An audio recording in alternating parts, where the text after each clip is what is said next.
Bienvenue sur Africa 24 dans cette nouvelle édition du Non-Stop Info. Au sommaire, réunion sur la menace terroriste ce lundi à Nairobi au Kenya. Organisée sous l'égide du Conseil de paix et de sécurité de l'Union africaine, il est question de réunir les ressources de l'ensemble des États du continent pour lutter contre les menaces.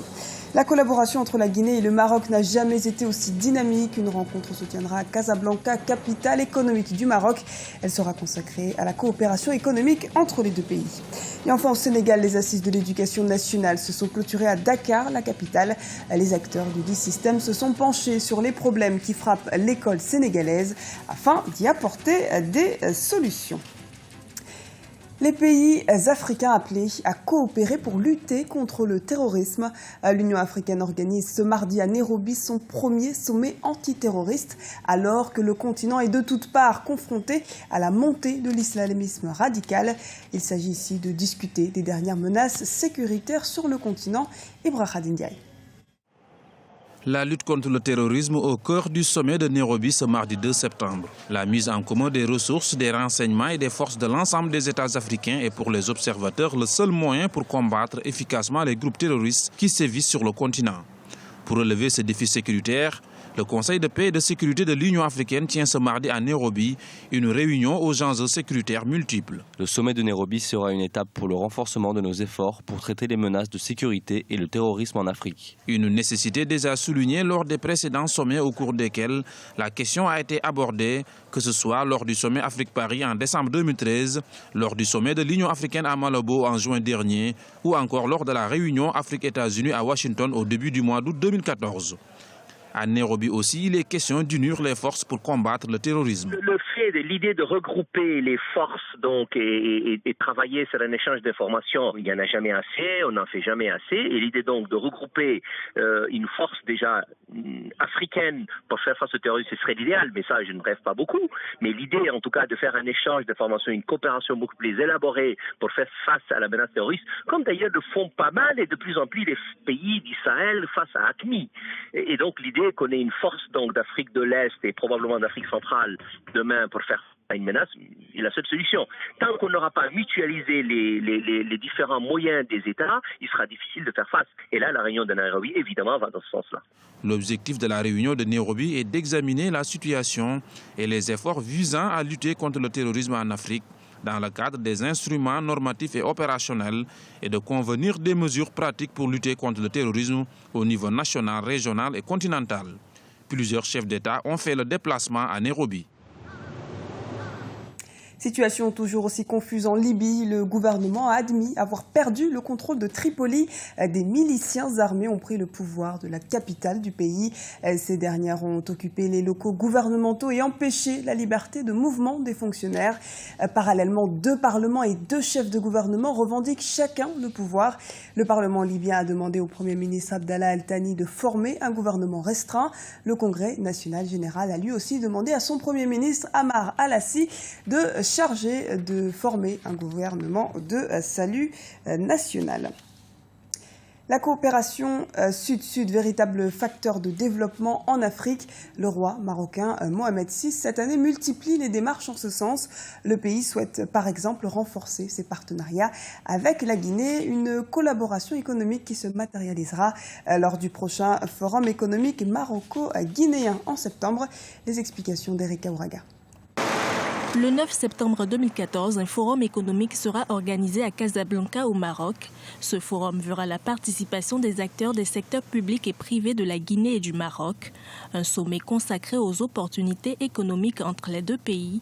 En mars 2014, à Conakry, en Guinée, des accords de coopération avaient déjà été signés entre le Maroc et la Guinée. Par ces accords, la Guinée entend tirer le meilleur de la coopération Sud-Sud. Si nous ambitionnons de devenir un pays émergent, il nous faut faire la promotion de cette coopération Sud-Sud. Pour une simple raison. C'est une coopération avec des pays qui ont connu, qui ont traversé le même problème, qui ont connu le même passé que la Guinée. Le Maroc est émergent aujourd'hui. Son émergence est confirmée. Nous avons intérêt de coopérer, nous avons intérêt de s'inspirer de l'expérience marocaine. Outre les accords de coopération déjà existants, le forum de Casablanca pourrait donner un nouvel élan à la coopération maroco-guinéenne. L'Afrique doit faire confiance à l'Afrique, que l'Afrique doit se tourner vers ses vraies problématiques, qu'elle doit regarder l'avenir, qu'elle doit dépasser les schémas du passé et qu'elle compte sur son potentiel et sur ses compétences et ses capacités pour donner l'impulsion nécessaire au développement humain et à la dynamique de croissance. Elle est nécessaire, fondamentale, pour aider les pays africains à sortir des difficultés dans lesquelles ils se trouvent. Plus de 100 opérateurs économiques du secteur privé de la Guinée et du Maroc sont attendus au forum du 9 septembre prochain à Casablanca. Plusieurs secteurs d'activité dont les transports, les infrastructures, le commerce et l'industrie seront au centre de ce forum. Un parti d'opposition camerounais demande la réouverture des frontières entre le Cameroun et le Nigeria. Pour le Social Democratic Front, il est question de mieux lutter contre la secte islamiste Boko Haram et de préserver les échanges économiques entre les deux pays qui pourraient atteindre le seuil de 400 milliards de francs CFA cette année. Cette fermeture due à l'épidémie d'Ebola qui sévit au Nigeria pourrait tourner à l'avantage du mouvement terroriste. Il préconise l'ouverture des corridors pour assurer les échanges économiques entre les deux voisins qui partagent une longue frontière de plus de 1500 km². Fermeture des assises de l'éducation au Sénégal. Cette rencontre était la deuxième du genre dans l'histoire du pays, après les États généraux de l'éducation et de la formation de 1981. Cette fois, les autorités affirment que les recommandations seront appliquées. Un reportage de Djibril Fofana, notre correspondant au Sénégal. Instruits, socialisés et qualifiés, voici le triptyque autour duquel les délégués des assises nationales souhaitent réformer le système éducatif sénégalais. Les recommandations qu'ils ont formulées dans ce sens seront cette fois-ci mises en œuvre. C'est l'assurance donnée par le gouvernement à la clôture de ces assises. Si l'école sénégalaise est plongée dans une certaine léthargie depuis des années, c'est parce que les mesures préconisées jusque-là n'ont pas toujours fait l'objet d'un suivi et d'une application rigoureuse. Les recommandations sont très pertinentes.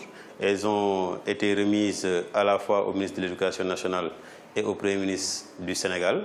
Dès lors, la balle est dans leur camp pour aller dans le sens donc, de la mise en application de ces conclusions. Et au-delà de ça, il est important qu'ensemble, on mette en place un comité de suivi des recommandations des assises.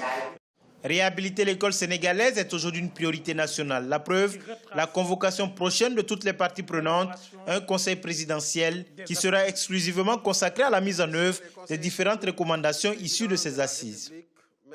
Il est question de bâtir avec rigueur et constance une école de la République en phase avec nos préoccupations. Une école ouverte à nos cultures, nos langues, notre histoire. Pierre angulaire du système éducatif, les enseignants polarisent aujourd'hui, à tort ou à raison, les critiques sur la qualité de l'enseignement au Sénégal. Eux aussi se sont engagés à se montrer plus exemplaires. Désormais, ils devront prêter serment avant d'entrer en fonction. Nous avons estimé que nous, en tant qu'acteurs du système éducatif, en tant qu'enseignants, il faudrait que nous puissions nous doter d'un code d'éthique et de déontologie. Et ça a été proposé par les assises. Les enseignants disent que ce code d'éthique et de déontologie les engage, tout comme le serment de l'enseignant. Désormais, tout citoyen qui veut prétendre devenir un enseignant doit prêter serment, comme ça se fait dans d'autres secteurs d'activité. Maintenant, il y a un pacte de stabilité, parce que rien ne peut se bâtir s'il n'y a pas de stabilité du système éducatif, que nous avons adopté, mais que nous n'avons pas encore signé. La réforme du système éducatif propose aussi la promotion des langues nationales et l'introduction de passerelles entre l'enseignement arabe et celui en français. L'objectif final est d'assurer à tous les citoyens une égalité de chance dans l'accès au savoir et à l'emploi. Et c'est la fin de ce journal. Merci de nous avoir suivis. Restez avec nous, l'actualité continue sur Africa 24.